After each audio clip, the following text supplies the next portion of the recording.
सामाजिक कानून सभी धर्मों में पुरुष और महिला के लिए बराबर नहीं होंगे, तब तक महिलाएं आगे नहीं बढ़ सकती हैं। और उन्होंने कहा था, मैं किसी समाज की प्रगति का अनुमान इस बात से करता हूं कि वहां महिलाओं की हालत कैसी है।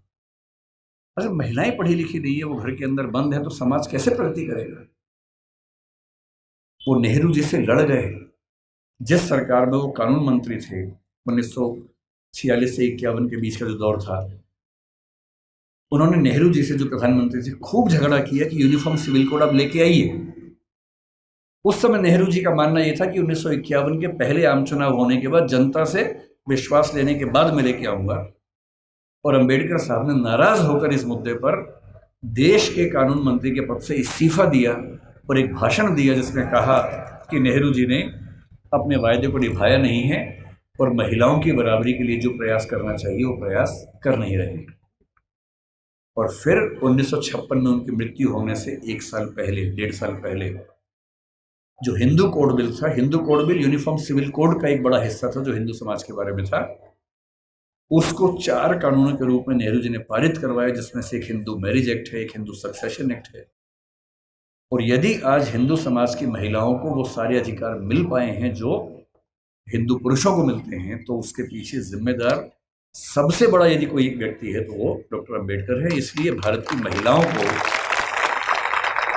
आप जिस भी धर्म को मानते हो, मुस्लिम समाज पर यूनिफॉर्म सिविल कोड उस समय लागू नहीं करवा पाए वो, अब शायद वो भी होगा। और किसी भी समाज हो, हिंदू समाज हो, मुस्लिम समाज हो, कोई भी समाज, यदि उस समाज की महिलाओं के साथ बराबरी नहीं है तो राज्य की जिम्मेदारी बनती है कि वो कानून बनाकर बराबरी लाए। और ये विचार मुख्य रूप से अंबेडकर जी का ही था, जिसकी वजह से आज हम यहाँ खड़े हैं। तीसरी बात, लोग कहते हैं कि आज़ादी के संघर्ष में उन्होंने इतना साथ नहीं दिया। ठीक बात है, उनकी अपनी प्राथमिकताएं थी। 1942 से 46 तक जब स्वाधीनता संग्राम एकदम चरम स्तर पर था, वो वायसराय की काउंसिल में श्रम मंत्री थे या श्रम विभाग के प्रमुख थे। आज हम कहते हैं कि भारत में जो श्रम सुधार हैं, श्रम सुधार का मतलब किसी भी व्यक्ति को नौकरी पे रखेंगे तो कम से कम इतना वेतन देना ही होगा। न्यूनतम वेतन बोलते हैं, मिनिमम वेजेस बोलते हैं। प्रोविडेंट फंड बोलते हैं कि जब कोई व्यक्ति रिटायर हो तो उसको कितना पैसा मिलता है एक साथ। यदि कोई व्यक्ति 8 घंटे से ज़्यादा काम करता है, उसको अतिरिक्त वेतन मिलना चाहिए, ओवर टाइम की पेमेंट मिलनी चाहिए। ये सारे श्रम सुधार जिस व्यक्ति ने किए हैं भारत में, वो डॉक्टर अंबेडकर हैं। इसलिए वो जिम्मेदारी केवल दलित समाज की नहीं है, देश की सारी महिलाओं की भी है, देश के सारे मजदूरों और नौकरी करने वालों की भी है। इन सब के प्रति, सब ठीक है ना, इन सब के प्रति डॉक्टर अंबेडकर की भूमिका ऐसी है कि हम उसको भूल नहीं सकते। अंतिम बात, आपकी स्थिति को देखते हुए जल्दी खत्म करते, उनसे हमें क्या सीखना चाहिए, क्या सीखें उनसे। उनसे हमें मुख्य रूप से 3-4 बातें सीखनी है। उन्होंने कहा कि मैंने जो कुछ सीखा है 3 व्यक्तियों से सीखा है। बुद्ध से सीखा, कबीर से सीखा और ज्योतिराव फुले से सीखा। सच बात है कि उन्होंने अपनी माँ भीमा बाई से भी बहुत कुछ सीखा, क्योंकि माँ ने ही सिखाया था कि भूल के भी झगड़ा मत करना, पढ़ना। और उनकी जिंदगी में एक टर्निंग पॉइंट ये भी था कि जब उनकी माँ की मृत्यु हो रही थी तो कोई वैद्य उनके घर तक नहीं आए, क्योंकि वो अछूत महिला थी, तो वैद्य उनके घर में कैसे आ सकता था। और तब उनको लगा कि मेरी माँ जिस रोग से मरी वो तो चलो एक दैहिक रोग था, पर ये समाज जिस मानसिक रोग से ग्रस्त है उसका इलाज जरूरी है। और जीवन भर उन्होंने वो किया। अंबेडकर जी से आपको और हमें क्या सीखना चाहिए? मैं तो अपने हिस्से का सीखता हूं, आपको भी क्या सीखना चाहिए? देखिए, जो समाज का वंचित समुदाय है, जिसपे हम में से अधिकांश लोग आते हैं, आपको समानता की स्थिति में आना है। अंबेडकर जी एक बड़ा सुंदर संविधान देश का लिख के गए हैं। उस संविधान में एक हिस्सा मूल अधिकारों का है। बहुत इंटरेस्टिंग बात है कि हमारे संविधान के मूल अधिकारों में सबसे पहला अधिकार समानता का है, न कि स्वतंत्रता का है, क्योंकि समानता जरूरी है। और अनुच्छेद 14 है, 15 है, 16 है, 17 है, 18 है, ये 5 अनुच्छेद पूरी तरह से समानता को स्थापित करने का प्रयास करते हैं। और आर्टिकल 17 में साफ साफ लिखते हैं अस्पृश्यता का अंत किया जाता है और किसी भी रूप में इसका आचरण निषिद्ध होगा और दंडनीय होगा। अपने मरने से 1 साल पहले दबाव डाल के 1955 में उन्होंने अस्पृश्यता अपराध अधिनियम भी पारित करवा लिया, जिसके तहत अनटचेबिलिटी या अस्पृश्यता को या छुआछूत को अपराध घोषित किया गया। उनसे हमें क्या सीखना चाहिए? आपको क्या सीखना चाहिए? पहली बात, उन्होंने एक बड़ी गहरी बात कही थी कि शिक्षा शेरनी का दूध होता है और जो इसको जितना पीता है उतना ही दहाड़ता है। बिना शिक्षित हुए कुछ नहीं मिल सकता। और यहां तक कहा कि तुम्हारे पैर में जूते हो ना हो, हाथ में किताब होनी चाहिए।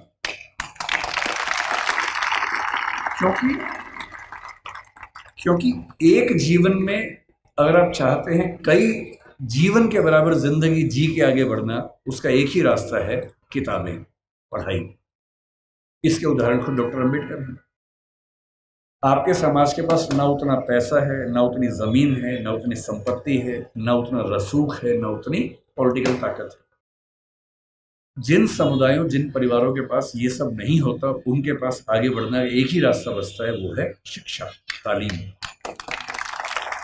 और सोशल मीडिया ने एक अच्छा काम ये किया है कि अच्छी अच्छी पढ़ाई, अच्छे अच्छे अध्यापक अब आपके मोबाइल फोन की मदद से आप सबके घर के अंदर पहुंच चुके हैं। अब तो हमारे पास ये भी कहने को नहीं है कि अच्छे टीचर्स नहीं मिलते हैं। जो टीचर दिल्ली को मिलते हैं, जो जेएनयू को मिलते हैं, जो मुंबई को मिलते हैं, देश के अच्छे अच्छे संस्थान को मिलते हैं, हार्वर्ड को मिलते हैं, वो सारे के सारे ऑनलाइन, और उनमें से बहुत सारी क्लासेस उनके निःशुल्क यूट्यूब पे, सोशल मीडिया पे उपलब्ध है। अगर आपके अंदर पढ़ने की जिद हो तो आज पढ़ना पहले की तुलना में बहुत आसान हो चुका है।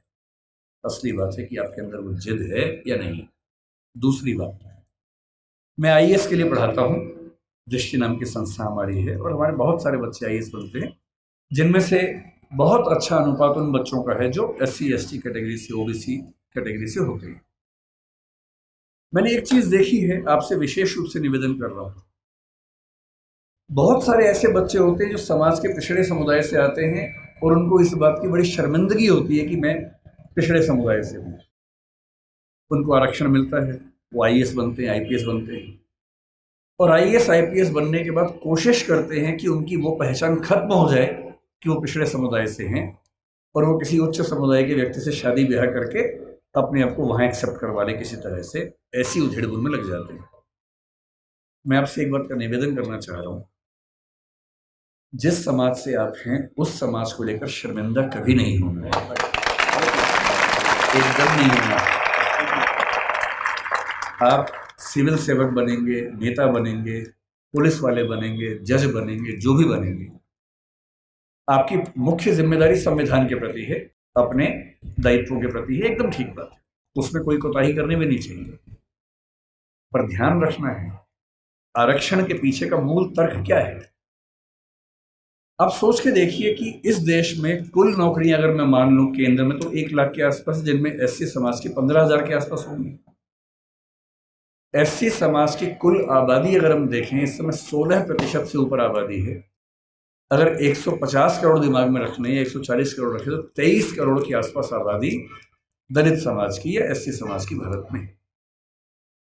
23 करोड़ में से अगर 15,000 लोग नौकरी पा लेंगे, क्या इससे दलित समाज की आर्थिक स्थिति बेहतर हो जाएगी? नहीं होगी, वो तो 15,000 की होगी। तो आरक्षण क्यों दिया जाता है?